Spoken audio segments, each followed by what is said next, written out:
Assalamualaikum warahmatullahi wabarakatuh. Alhamdulillahi rabbil alamin. Wabihi nasta'in ala umur dunya waddin.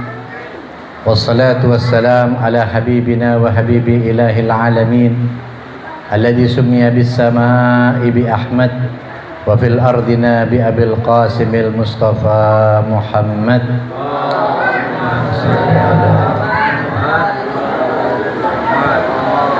Allahumma salli ala Muhammad wa ali Muhammad.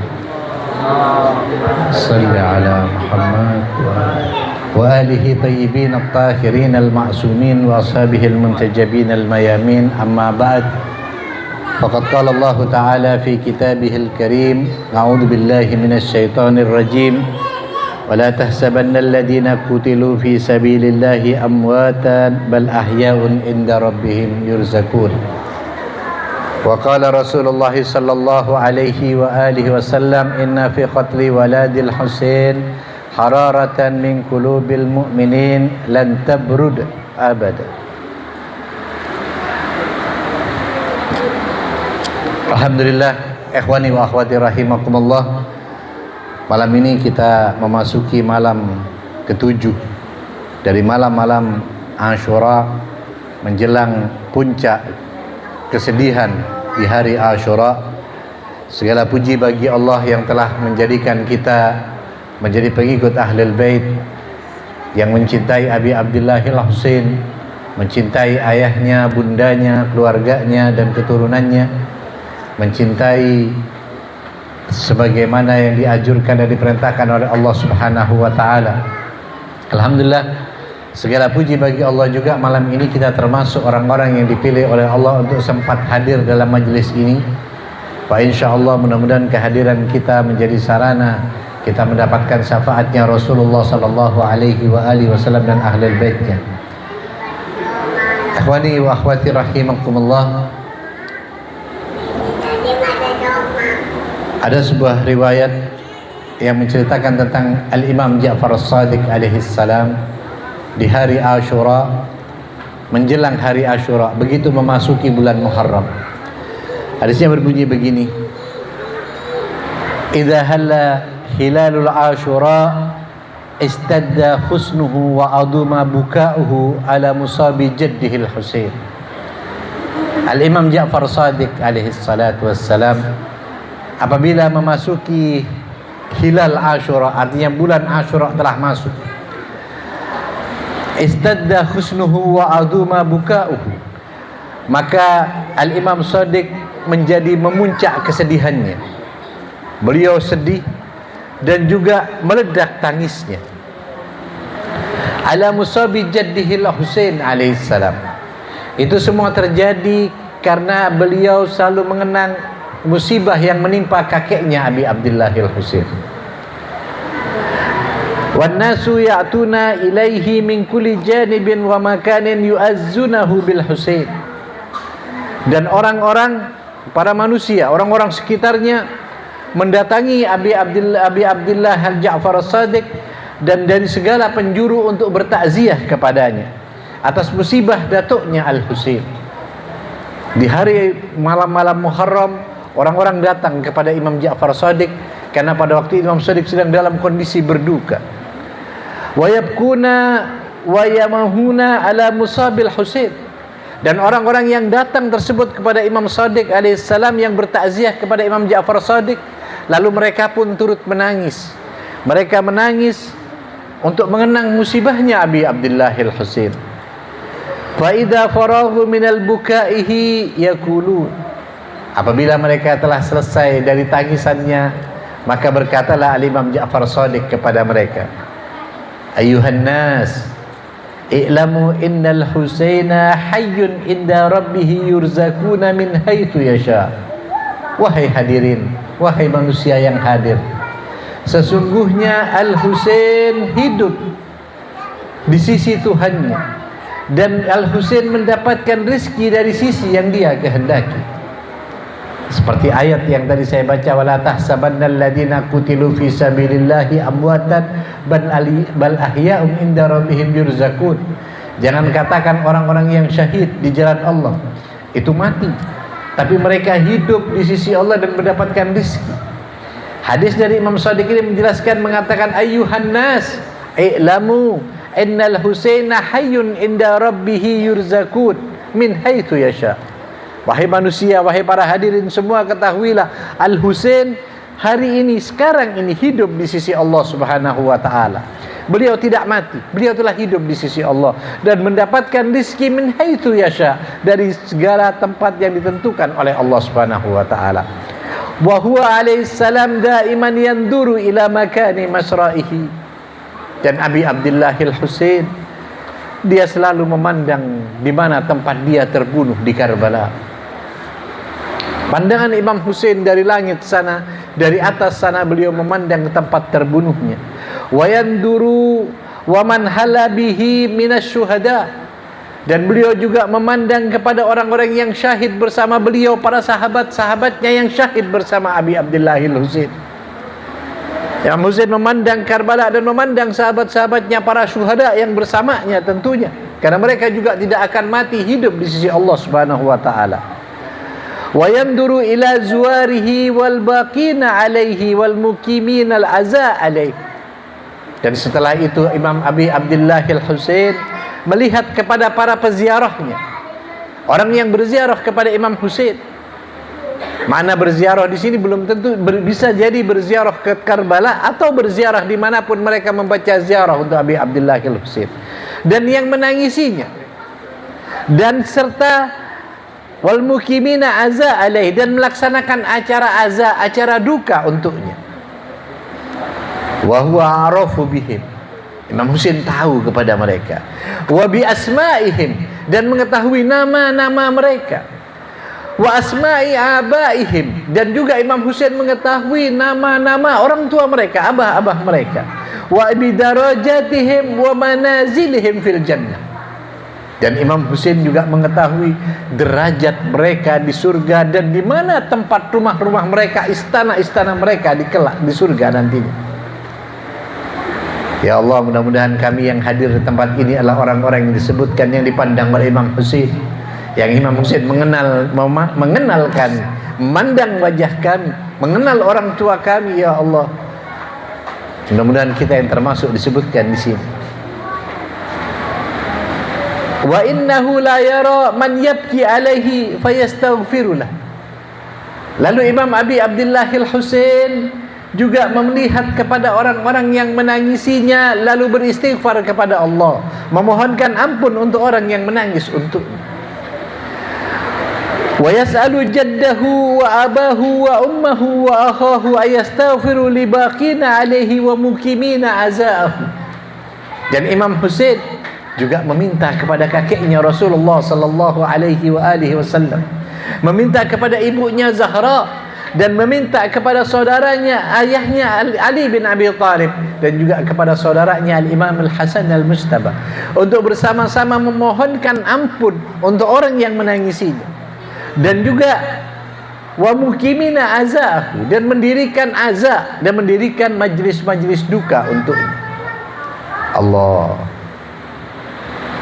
luar biasa, ditangis, dimintakan ampun, dan yang memintakan ampun Abi Abdullah Al-Husain, dan beliau tidak sendiri meminta ayahnya Imam Ali, meminta datuknya Rasulullah, ibunya Fatimah Zahra, semua diminta oleh Imam Husain untuk bersama-sama memohonkan istighfar untuk kita semua yang hadir di tempat-tempat seperti ini.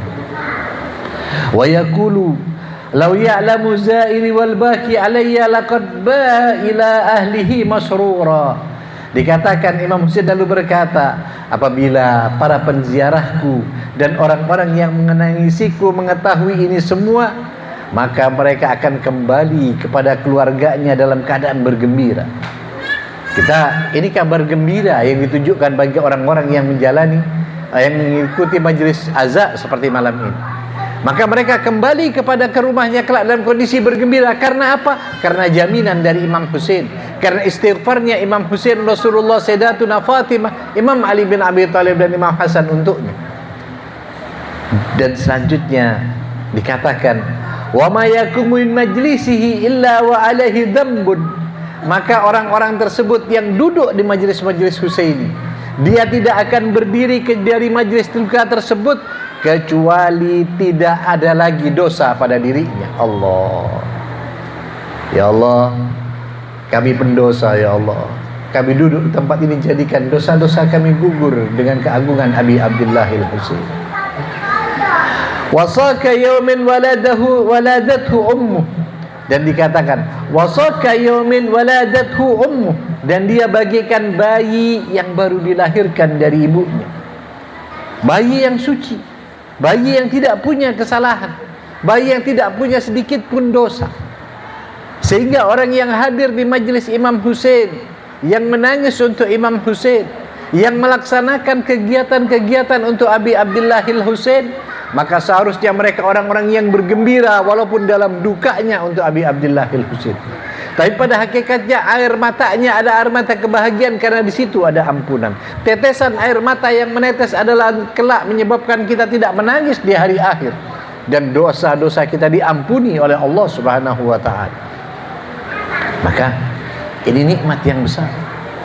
Maka wajar, yang juga termasuk bukan hanya yang hadir, terutama yang mengadakan majlis-majlis azan, orang-orang yang menyiapkan segala sesuatu, yang menyiapkan makanan, yang menyiapkan tempat, mengatur tempat dan lain sebagainya, yang memberikan teh dan lain sebagainya. Hal-hal seperti itu bukan hal yang kecil, ikhwani wa akhwati rahimakumullah, yang kita lakukan untuk Abi Abdillahil Husain. Ini kesempatan setahun sekali. Maka kita lihat, ketika nanti antum diberikan oleh Allah kesempatan, atau yang pernah berangkat ke Karbala untuk mengikuti ziarah Arba'in, kita lihat bagaimana orang-orang berlomba-lomba untuk menjadi pelayan-pelayannya para peziarah Imam Husain, menjadi pelayan. Bahkan kalau antum sempat berziarah, baik itu ke Iran, ke Mashhad, atau juga ke makam Imam Ridha, ke makam Imam Ridha di Mashhad, atau di Qum di makam Sayyidatuna Fatimatul Zahra, Fatimatul Ma'sumah, atau antum juga sempat berziarah ke Karbala. Kalau antum di makam Sayyidah Ma'sumah atau di Mashhad, antum akan lihat ketika kita melangkah menuju makam Imam Ridha, banyak tulisan di bawah yang awalnya ketika Al-Fakir ke sana merasa gerah karena ternyata itu makam para ulama. Mereka ketika dimakamkan, ingin dimakamkan dan dilewati oleh orang-orang yang menuju kepada Abi Abdillahil Husain untuk berziarah, menuju kepada Ahlul Bait alaihissalatu wassalam untuk berziarah. Artinya kesempatan-kesempatan yang luar biasa ini yang diberikan oleh Allah Subhanahu wa taala melalui kesyahidan Al-Husain adalah sebuah sarana bagi kita untuk mendapatkan kebahagiaan di dunia dan akhirat. Maka luar biasa. Maka saya pernah sebutkan kemarin, kenapa orang-orang kalau antum datang ke Iran, yang menjadi pelayan-pelayan itu bukan orang biasa. Kadang-kadang ulama yang pakai jubah, pakai imamah, tapi mereka terus ikut menyapu di makamnya Abi Abdillahil Husain, atau di makamnya para a'immah Ahlul Bait yang lain. Atau juga mereka orang-orang yang punya jabatan tinggi dalam pemerintahan. Saya pernah bertanya, di Mashhad itu kalau mau jadi pelayannya Imam Ridha di Mashhad harus daftar, dan belum tentu tahun ini bisa tahun-tahun berikut. Dan biasanya mereka orang-orang berusaha sedemikian rupa untuk bisa dipanggil untuk menjadi pelayannya Imam Ridha, walaupun untuk hanya 1 hari saja. Saking agungnya, besarnya menjadi pelayan Abi Abdillahil Husain. InsyaAllah dalam pertemuan yang akan datang saya akan bawakan riwayat-riwayat tentang keutamaan. InsyaAllah tahun yang lalu pernah saya bawa itu, tapi kita untuk memotivasi kita untuk hadir dalam tempat-tempat seperti ini, maka kita perlu melihat apa sih manfaatnya hadir ziarah, mempersiapkan tempat dan lain sebagainya. Karena kalau andainya disadari bahwa peluang untuk mendapatkan pahala yang besar dari hadir di majelis ini, maka kalau seandainya manusia sadar, para pengikut Ahlul Bait sadar, mereka tidak akan meninggalkannya atau berebut menjadi pelayan di dalam. Ikhwani wa akhwati rahimakumullah, jangankan kita yang ingin jadi pelayan, para ma'sumin sekalipun ingin menjadi melayani orang yang menziarahi Imam Husain. Al-Imam Ja'far Shadiq suatu hari diundang oleh seseorang untuk datang ke tempatnya dalam acara majlis duka untuk Abu Abdillahil Husain. Imam Ja'far Shadiq diundang. Sampai Lalu acara pun dilaksanakan, tapi Imam Ja'far Shadiq tidak kunjung datang karena waktunya telah lewat, sudah masuk waktunya acara dijalankan. Imam Ja'far Shadiq tidak kunjung datang. Sampai acara selesai, ternyata mereka tidak melihat Imam Ja'far Shadiq alaihissalam. Keesokan harinya orang itu datang kepada Imam Shadiq alaihissalam dan berkata, "Wahai Imam, kemarin aku mengundangmu untuk menghadiri acara azza, acara duka untuk datukmu Al-Imam Husain alaihissalam. Tapi wahai Imam, aku tidak melihat engkau. Aku tidak melihat kehadiranmu wahai Imam." Imam Shadiq sambil tersenyum, beliau berkata, "Aku hadir di tempat itu." Orang itu berkata, "Tapi aku tidak melihatmu Imam. Di antara ratusan orang yang hadir, aku mencari dirimu, tapi aku tidak melihatmu." Imam Shadiq berkata, "Aku hadir di tempat itu. Aku ada di belakang," kata Imam Shadiq. "Aku tidak melihat wahai Imam." Imam mengatakan satu rahasia kepadanya, "Aku kemarin datang dengan tidak terbuka." Biasanya Imam Ja'far Shadiq pakai imamah warna hitam atau warna putih atau warna hijau. Pada saat itu beliau menggunakan imamah berwarna putih sehingga samar dari orang lain. Dan beliau juga menutupi wajahnya. "Apa yang kau lakukan wahai Imam? Kenapa engkau duduk di belakang? Apa yang kau lakukan wahai Imam?" Kata Imam Shadiq, "Tidakkah engkau melihat yang menata sandal-sandal di belakang ketika orang-orang semua masuk untuk hadir dalam majlisnya datukku? Aku yang menatakan sandal-sandal mereka," kata Imam Ja'far Shadiq alaihissalam. Subhanallah, para maksumin pun berebut untuk menjadi pelayan-pelayan, para zairin, para penziarah Imam Husain alaihissalam. Maka hari ini saya ucapkan selamat nih pada ibu-ibu yang menyiapkan makanan, pada ikhwan mungkin yang tadi membantu membersihkan dan menyiapkan segala sesuatu ini. Apa yang antum dapatkan tidak ternilai nilai besar. Semoga Aba Abdillah Al-Husain yang membalas. Begitu juga yang telah memberikan sebagian rizkinya untuk majelis-majelis seperti ini. Sederhana tidak sederhana bukan itu yang dilihat, tapi keridhaannya, kerelaannya dan hatinya yang bersih untuk memeriahkan majelis-majelis seperti ini, itu sudah luar biasa. Yang hadir diberikan kesempatan luar biasa, apalagi yang berbuat untuk menyiapkan acara-acara azza seperti ini. Ikhwani wa akhwati rahimakumullah. Inilah keutamaan-keutamaan kita hadir dalam majelis Imam Husain yang berapa kali saya sampaikan ini untuk memotivasi kita di hari-hari Asyura. Teruslah kita hadir. Mari kita berusaha untuk meneteskan air mata, karena ini satu hal yang luar biasa. Walaupun ada satu hal yang perlu kita sadari, bahwa tetesan air mata kita itu adalah yang menjadi penebus segala kesalahan dan dosa kita. Tapi sebetulnya itu bukan tujuan kita. Karena tujuan dari gerakan Abi Abdillah Al-Husain bukan antum menangis, tidak. Tidak membuat hanya sekedar antum meneteskan air mata, menangis lalu cengeng, atau memukul-mukul dada seperti saudara-saudara kita yang tidak memahami makna memukul dada misalnya. Mereka bertanya, ngapain orang-orang Syiah menukul dadanya kalau kesedihan kepada Imam Husain? Mengapa mereka harus menangis Imam Husain atau Imam Husain sudah masuk ke surga? Orang-orang seperti ini tidak memahami hakikat apa dari peringatan-peringatan Asyura, tidak memahami apa makna dari keduduknya kita di majelis-majelis seperti setiap malam mengkaji tentang Imam Husain. Mereka tidak belajar dari apa-apa yang diajarkan Imam Husain dari kesyahidannya. Bagi mereka Al-Husain telah wafat dan selesai. Imam Husain telah wafat dan masuk surga, selesai. Itu cuma perlu diingat bahwa pernah terjadi kejadian Al-Husain cucu Nabi terbunuh. Tapi di balik itu mereka tidak mengenal. Tapi kita tidak perlu heran, ikhwani wa akhwati rahimakumullah, kepada saudara-saudara kita di luar sana. Semoga Allah membimbing mereka semua. Jangankan hanya kepada satu Al-Husain, kepada Ahlul Bait mereka hanya menyebutkan dalam kata-kata tanpa mengenalnya.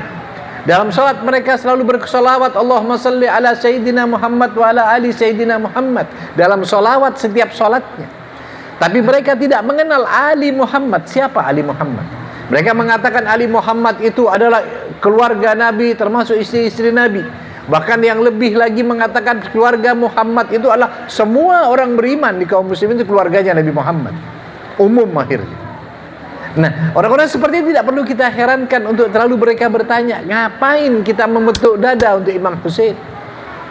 Mereka tidak sadar Majlis-majlis Asyura, majlis-majlis duka seperti ini adalah bahan bakar kita untuk bisa menjadi kekuatan yang luar biasa.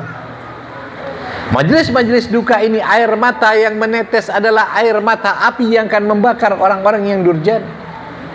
Atau tepukan dada kita ini akan membuat orang-orang yang sakit dalam agamanya, para perusak agama, merasakan sakit dalam jiwanya. Maka tidak heran antum yang menepuk dada, yang seharusnya merasa sakit kita para pengikut Ahlul Bait, tapi ternyata yang kesakitan orang-orang di luar sana. Ngapain nepuk dada? Mereka membahas tentang hal ini karena tidak memahami makna hal tersebut. Yang mereka lihat. Maka dari ini kita perlu mengambil intisari apa dari majlis-majlis seperti ini. Yang perlu kita ambil ikhwani bukan tangisannya. Kata seperti Al-Fakir sampaikan, tangisan adalah sebuah pendorong, ada sebuah bahan bakar untuk meraih tujuan Abi Abdullah Al-Husain. Tujuan Abi Abdullah Al-Husain bukan untuk membuat kita menangis. Tapi yang tujuan dari Abi Abdullah Al-Husain adalah kita melihat dan belajar tentang bagaimana perjuangan Abi Abdullah Al-Husain. Kesyahidan Al-Husain harus menjadi contoh apa yang terjadi kepada Imam Husain, apa yang dibelanya, apa yang dilakukannya. Kalaupun ini sebagian dari kita, Insya Allah mudah-mudahan kita tidak termasuk bagian tersebut.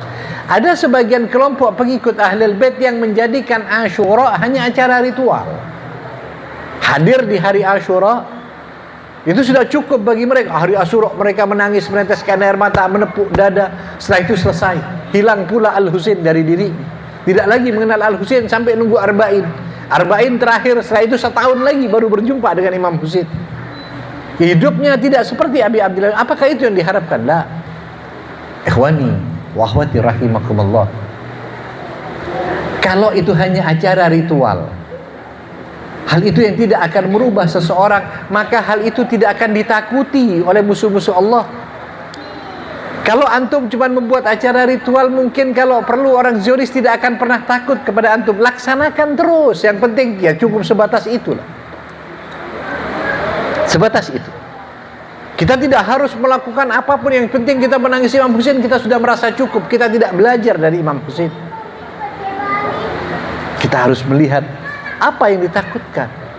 Mereka kita lihat keagungan dan kebesaran Asyura ini ketika menjadi sebuah ideologi. Iran itu dari dulu Syiah, dari dulu masa Reza Pahlavi atau di atasnya Shah Reza, sebelum anaknya, sebelum yang masa Imam Khomeini, mereka sudah Syiah. Mereka pun melaksanakan, tapi waktu itu kan ulama dikencet sehingga tidak bisa menyampaikan sesuatu. Dan terjadi apa? Iran pada waktu itu adalah sahabat Amerika, anak emas Amerika, bahkan bersama dengan Yahudi, bersama dengan Israel. Anak emas, saudara dengan Israel pada waktu itu. Apakah di sana tidak ada acara Asyura? Ada. Di sana ada pakai Imam Husain dan pakai Imam Mahdi, ada, walaupun mereka dibatasi. Kenapa dibatasi? Karena takut. Asyura yang dibangun adalah Asyura yang membangkitkan ideologi kebenaran. Ini yang ditakutkan. Tapi ketika seorang laki-laki tua, Ruhullah Khomeini namanya, seorang agung yang tua, tapi beliau mengambil hakikat dari tangisan Imam Husain, dari tepukan dada yang diajarkan di hari-hari Asyura dalam arti yang sebenarnya, yang terjadi Iran lepas dari kelompok seperti itu, dan Iran yang tadinya saudara kandung Israel, anak emas Amerika, akhirnya menjadi musuh mereka. Dan sampai sekarang itu terjadi. Sehingga yang itulah yang ditakutkan oleh mereka. Kalau cuma ritual tidak ditakuti oleh mereka. Antum sadari, semua kegiatan ke Ahlul Bait ini, apapun, kita mengadakan Idul Ghadir, kita mengadakan acara Yaumul Mubahalah, Milad Sayyidah Fatimah dan lain sebagainya, tidak pernah ada masalah di sini kita. Tapi ketika Asyura, ini 2 hari kemarin dari BIN sudah datang ke sini, dari Polres sudah datang ke sini, semua datang. Kenapa? Karena yang ditakutkan dari sinilah bangkit tokoh-tokoh revolusioner, orang-orang yang berani berbuat. Dan mereka lupa bahwa kita adalah pecinta tanah air, yang seandainya semangat revolusioner kita pasti akan untuk menjaga tanah air Indonesia. Ini yang harusnya mereka pahami. Yang lain tidak apa-apa. Acara lain tidak pernah digubris oleh mereka. Ikhwani wa akhwati rahimakumullah, maka inilah yang ditakutkan oleh Zionis Israel, kebangkitan dari hari-hari Asyura yang kita peringati seperti malam ini. Maka dari itu mereka berusaha merusak Asyura, merusak Yaumul Asyura atau peringatan Asyura. Dari mana? Dari dua sisi, dari internal dan eksternal. Kalau dari eksternal, mereka sebarkan fitnah yang sampai sekarang terjadi. Orang Syiah membunuh Ahlus Sunnah, padahal mereka sendiri tahu melihat berita yang menyembelih orang-orang Muslim adalah orang-orang ISIS dan lain sebagainya. Tapi yang disebarkan apa? Syiah. Orang Syiah tidak sholat Jumat, tapi begitu banyak masjid-masjid Syiah ketika sholat Jumat mereka dibom masjidnya. Mereka lihat di berita, tapi mata mereka, hati mereka tertutup oleh fitnah tersebut. Begitu banyak fitnahan kepada Syiah. Ini cara yang merusak pertama, dengan menyebarkan kebohongan, kepalsuan kepada masyarakat umum, sehingga masyarakat akhirnya membenci para pengikut Ahlul Bait. Cara yang kedua, dari dalam. Maka mulailah Mossad membangun kelompok-kelompok komunitas Syiah, yang itu mereka sendiri sebetulnya tidak mengikuti Syiahnya Abi Abdullah al-Husain alaihissalam. Mereka mengatakan labbaik ya Husain, tapi mereka melaksanakan azab bukan dengan cara yang diajarkan oleh para ulama, yang diajarkan secara yang benar. Mereka melaksanakan azab tapi tidak sesuai dengan Imam Husain. Mereka melakukan tadbir, membasahi darah-darah tersebar di mana-mana dengan melukai diri. Sementara kita tidak diajarkan seperti itu. Sebagian mereka membuka bajunya, melakukan maktam dengan membuka bajunya dan melukai dirinya. Yang terjadi apa? Orang-orang akhirnya melihat hal itu menjadi sebuah bahan bakar untuk membakar kebenaran Syiah dengan cara-cara seperti ini. Ini yang terjadi. Ini yang ditakut. Maka ikhwani wa akhwati rahimakumullah, ini yang perlu kita pahami, bahwa kita harus memahami bahwa kita ini sebetulnya bukan orang-orang yang ketika kita menjadi pengikut Ahlul Bait pasti ada risikonya kita mengikuti Ahlul Bait alaihi salatu wassalam.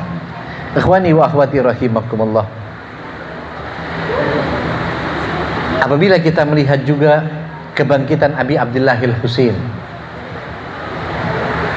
kita lihat ada persamaan antara kebangkitan Imam Husain alaihissalam dan juga kebangkitan Imam Mahdi alaihissalatu wassalam. Karena di antara para imam yang bangkitkan cuma dua ini, kebangkitan Imam Husain, dan setelah itu tidak ada imam yang bangkit. Bukan berarti para imam tidak seberani Imam Husain.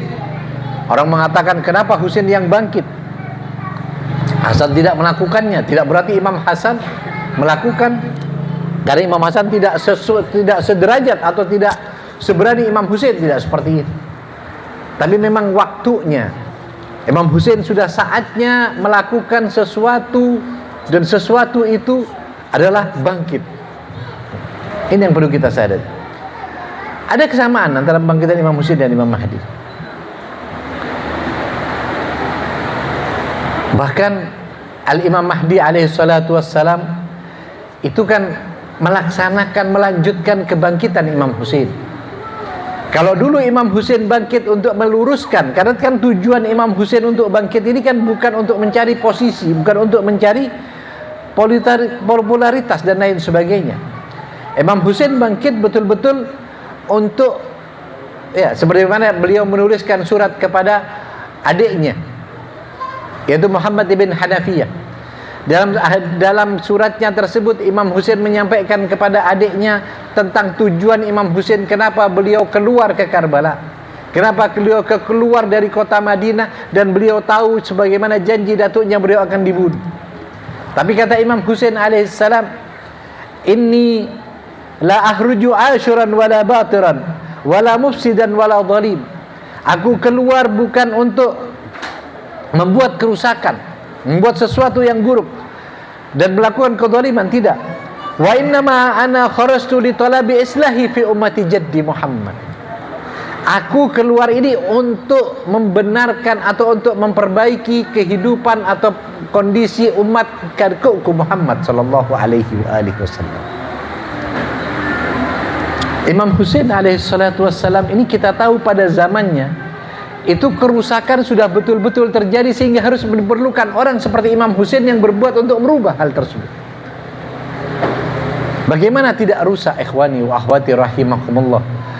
Tidak lama Rasulullah wafat, baru sekitar 50 tahun wafatnya Rasulullah. Imam Husain terbunuh tahun 61 Hijriah, Rasulullah wafat tahun 11 Hijriah. Jadi 50 tahun persis setelah wafatnya Rasulullah, Imam Husain telah terbunuh. Baru 50 tahun. Umat ini sudah begitu diombang-ambingkan dengan kepalsuan dan kebohongan. Ulama-ulamanya, penafsir Qur'annya, mereka menafsirkan Quran sesuai dengan kepentingan para pejabat pada waktu itu, kepentingan para penguasa pada waktu itu. Hadis-hadis palsu dikeluarkan untuk mendukung kedoliman-kedoliman yang ada. Kerusakan sudah sampai pada puncak kerusakan. Kalau pada masa Imam Ali, antum bisa lihat sejarah Imam Ali sepanjang beliau sejak duduk sampai kecuali ketika masa beliau, tapi ketika masa kekhalifahan pertama saja, kekhalifahan Abu Bakar Siddiq, Imam Ali hanya satu kali mengeluarkan pedangnya menebas seseorang. Kenapa? Karena orang itu adalah orang yang merupakan petugas negara untuk mengambil zakat-zakat kepada kaum muslimin, tapi ternyata diketahui dia adalah seorang penyembah berhala yang menyusup ke dalam kaum muslimin, dan dia dibunuh oleh Imam Ali bin Abi Thalib. Tapi setelah itu tidak ada lagi, karena kerusakan belum merata. Tapi di masa Imam Abi Abdullah al-Husain alaihissalam, kerusakan sudah begitu meluas. Masyarakat sudah hidup dalam kebingungan. Sebagian mereka sudah tidak lagi menerima Ahlul Bait, atau mereka mendapatkan berita-berita negatif tentang Ahlul Bait. Berapa banyak kita dengar riwayat mereka menemui Imam Husain lalu mencela ayahnya Imam Ali bin Abi Thalib karena percaya dengan propagandanya Bani Umayyah. Berapa kali kita mendengar riwayat Imam Hasan ditemui oleh seorang dari Syam datang lalu mencaci makinya di depan sahabat-sahabatnya. Imam Hasan menjawabnya dengan baik, apakah engkau lelah? Engkau dari mana? Silahkan datang ke rumahku dan dilayani. Dia baru sadar bahwa ternyata itu adalah kebohongan dan dusta. Tapi berapa banyak umat yang mendapatkan kedustaan seperti orang Indonesia sekarang yang melihat kedustaan tentang pengikut Ahlul Bait seperti itulah pada waktu itu.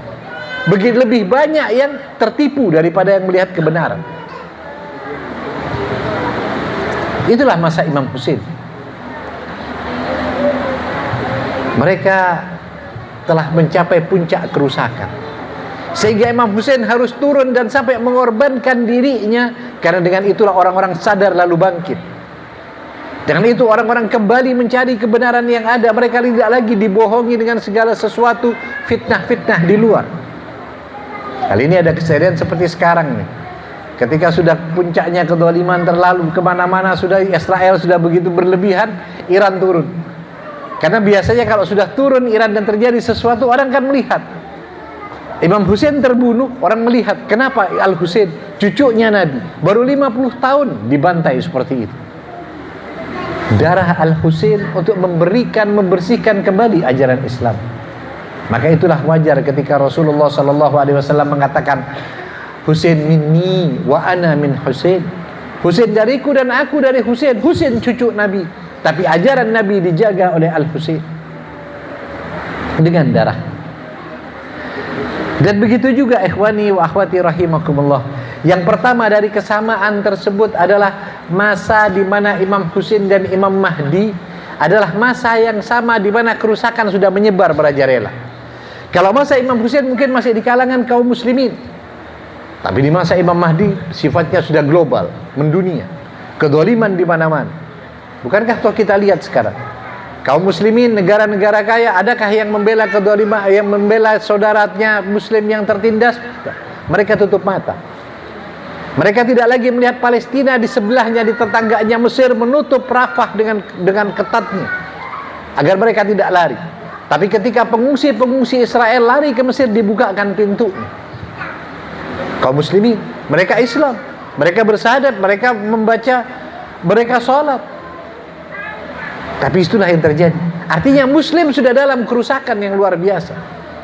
Muslim sudah dikendalikan oleh orang-orang yang munafik. Muslim dikendalikan oleh para musuh-musuh Allah, Amerika dan sekutunya, dan juga Zionis Israel.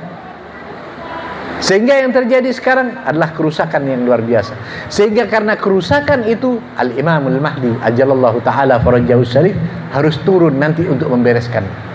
Sebagaimana Imam Husain turun untuk membereskan agama datuknya Muhammad sallallahu alaihi wasallam dengan menumpahkan darahnya.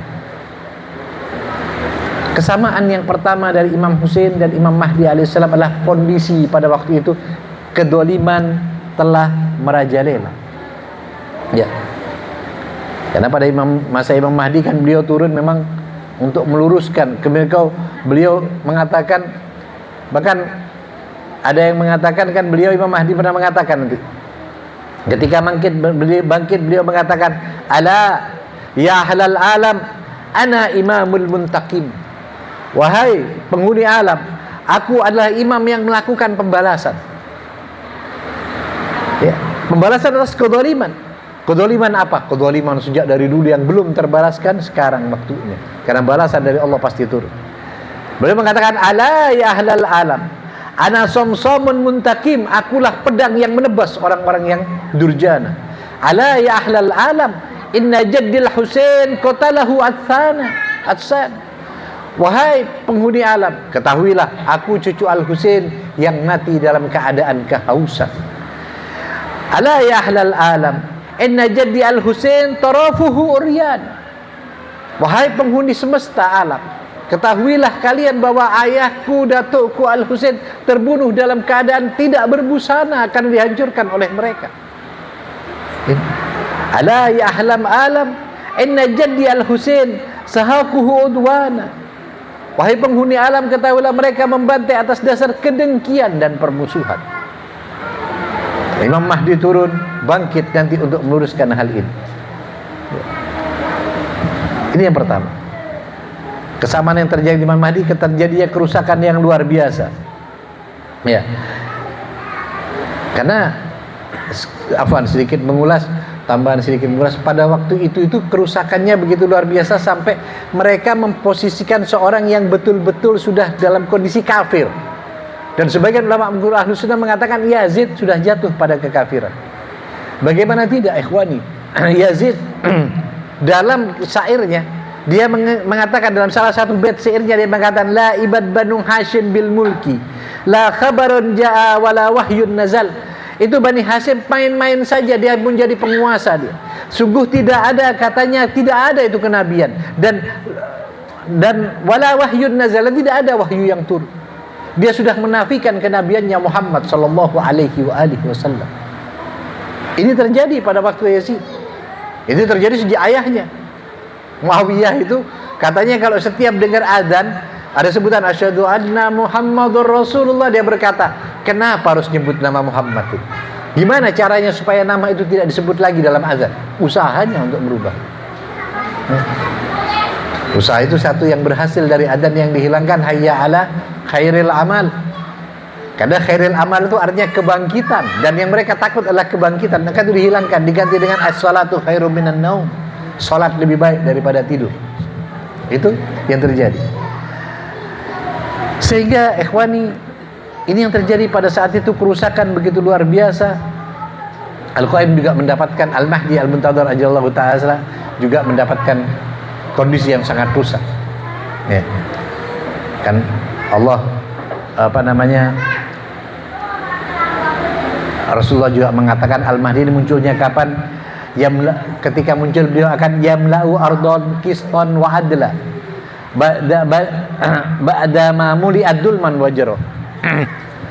Beliau akan muncul ya untuk menghapus kezaliman dan kerusakan setelah bumi ini dipenuhi ya dengan kezaliman dan kerusakan tadi. Dipenuhi. Bumi ini sudah dipenuhi. Yang pertama, kesamaan kondisi. Yang kedua, ikhwan wa akhwat sekalian, saya dipersingkat. Kesamaan yang ada, saya mengambil 3 saja malam ini. Kesamaan yang ada, sama-sama Imam Husain dan Imam Mahdi itu diharapkan segera hadir.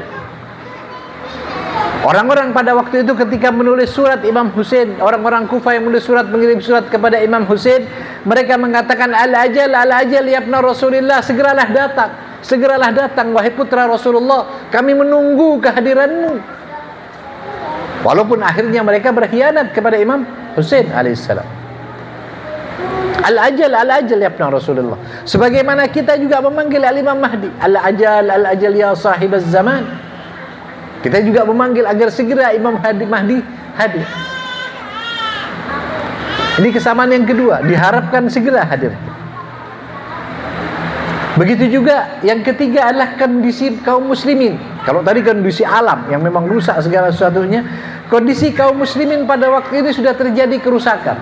Pada masa Imam Hussein, seperti saya bilang tadi depan, mereka sudah tidak lagi mengenal kebenaran. Mereka tidak lagi mengenal mana hak, mana batil. Mereka hanya melihat pokoknya Islam dah. Zaman sekarang kan demikian, pokoknya kita Islam. Dan itu sudah benar dah.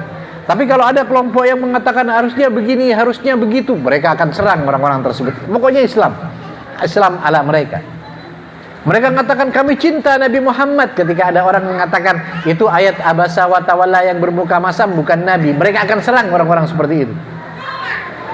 Mereka hanya asik dengan ritual-ritual maulid, asik dengan ritual-ritual yang sifatnya hanya sekedar untuk menghibur diri. Tapi mereka tidak punya pergerakan untuk bangkit. Tapi kalau ada orang yang bangkit berusaha meluruskan, mereka akan serang orang-orang tersebut. Ya. Ini yang terjadi. Karena itu kondisi pada waktu itu kan orang bukan tidak mengenal Imam Hussein, mereka tahu Imam Hussein. Kan ketika Imam Hussein menuju ke Kufah, di tengah perjalanan beliau bertemu dengan Farasdak, salah satu penyair. Dia bertanya, wahai Farasdak, bagaimana engkau lihat kondisi di Kufah? Jawaban Farasdak singkat, qulubuhum ma'ak wa suyufuhum alaik. Hati mereka mengikuti kamu, tapi pedang mereka terarah untuk. Hari ini para saudara-saudara kita luar sana semua mengatakan kami mencintai Al-Husain, kami mencintai Ahlul Bait. Tapi ketika ada pecinta Ahlul Bait atau nanti Ahlul Baitnya turun, mereka akan jadi musuh-musuhnya. Hatinya salah bersama mereka, tapi pedang mereka siapkan untuk Ahlul Bait yang kata mereka cintai. Pada masa Imam Mahdi pun demikian, ikhwan. Maka kita harus berhati-hati.